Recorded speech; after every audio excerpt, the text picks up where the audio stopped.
हे swanky Leeds, क्या आपको लगता है कि MS धोनी डिसीजन सही लेते हैं?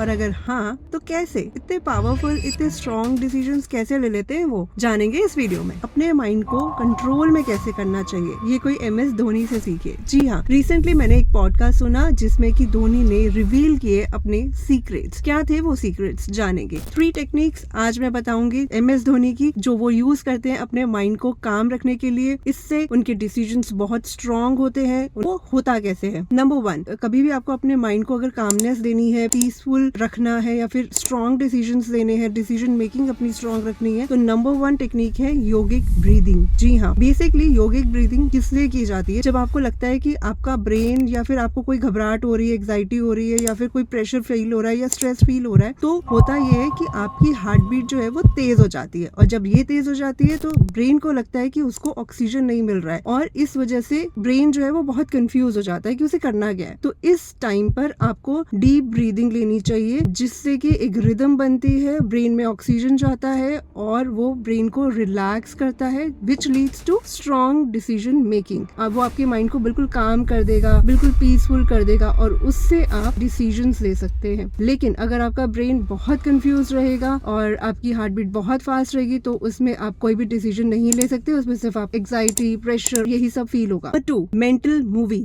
जी हाँ, मेंटल मूवी का मतलब क्या हुआ? इजी वे में बताऊं तो दैट इज विजुअलाइजेशन। जी हाँ, मान लीजिए कि कल आप कहीं इंटरव्यू पे जा रहे हैं या फिर आपकी कोई मीटिंग है, उससे आप एक दिन पहले ही विजुअलाइज करिए कि किस तरीके से क्या क्या हो रहा है। आधी आपकी स्ट्रगल तो वहीं खत्म हो जाएगी, क्योंकि जब आप विजुअलाइज करते हो तो आपको ये चीजें समझ में आती है कि कौन कौन से चैलेंजेस आ सकते हैं, कौन कौन से हर्डल्स आ सकती हैं, क्या क्या चीजें हो सकती हैं। तो जब आप विजुअलाइज करते हो तो आपकी बेसिकली डिसीजन पावर इतनी स्ट्रांग हो जाती है, क्योंकि आपको ये लगता है कि यार ये चीजें हो सकती हैं और उसके लिए आप पहले से ही प्रिपेयर हो जाते हो। अगर कोई हर्डल या कोई प्रॉब्लम आती है तो उसे किस तरीके से आपने फेस किया, तो वो आप डिसीजन पहले से ही सोच लेते हो कि मुझे अगर इस सिचुएशन में मैं आ गया या आ गई तो मुझे क्या डिसीजन लेने हैं। और जब एक्चुअल में जब आप अगले दिन जब जाएंगे मीटिंग के लिए या फिर जॉब इंटरव्यू के लिए, तो वो हर्डल बिल्कुल आएगी ही नहीं, क्योंकि आपको ये पहले से ही पता होगा कि अगर आपके साथ ये चीज होती है तो उसको हैंडल कैसे करना है। तो सिचुएशन हैंडलिंग भी आपकी स्ट्रांग होगी अगर आप धोनी स्टाइल से चलेंगे तो। So number 3 is no response